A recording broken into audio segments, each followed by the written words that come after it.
நண்பன்னா இவர மாதிரி தான் இருக்கணும். தான் வளர்ந்தது மட்டும் இல்லாம, தன்னுடைய நண்பனும் வளரணும் அப்படின்னு அவரால முடிஞ்ச உதவிகள செய்துட்டு இருக்காரு அப்படின்னு பலரும் எம்.எஸ். தோனி அவர்கள பாராட்டிக்கிட்டும் இருக்காங்க.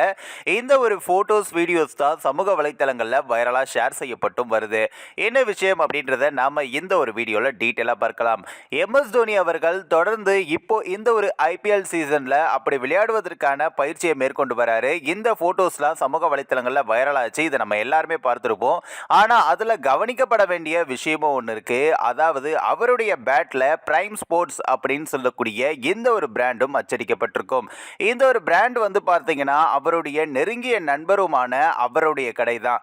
அவருடைய நெருங்கிய நண்பர் எம்.எஸ். தோனி அவருடைய ஆரம்ப காலத்தில் அவர் வளர்வதற்கு நிறைய ஸ்பான்சர்ஷிப் கிடைப்பதற்கு நிறையவே உதவி செய்திருக்காரு.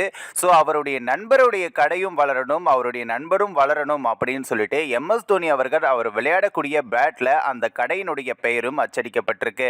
அதை தொடர்ந்து பிரைம் ஸ்போர்ட்ஸ்ல விற்கக்கூடிய சின்ன சின்ன பேட்டுகளுக்கு எம்.எஸ். தோனி அவர்கள் சைன் பண்ணியும் கொடுத்துட்டு இருக்காரு.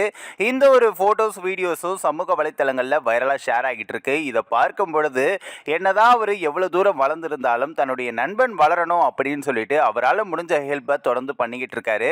இதை பார்க்கிறப்ப ரொம்பவே சந்தோஷமா இருக்கு. இந்த நட்பை பார்க்கிறப்பவே ரொம்பவே சந்தோஷமா இருக்கு அப்படின்ற மாதிரியும் தனக்கு ஆரம்ப காலத்தில் செய்த உதவியை இன்னைய வரைக்கும் எம்.எஸ். தோனி அப்படி மறக்காம அவரால் முடிஞ்சதை செய்யறாரு. இதுதான் அவரை இந்த அளவுக்கு வளர்த்திருக்கு அப்படின்னு பலரும் பெருமையாகவும் பேசிட்டு இருக்காங்க. இந்த ஒரு வீடியோ குறித்து உங்களோட கருத்துக்களை நீங்க மறக்காம கமெண்ட்ஸ்ல சொல்லுங்க. நம்ம த பீப்பிள் டெஸ்ட் சேனலையும் சப்ஸ்கிரைப் பண்றேங்க.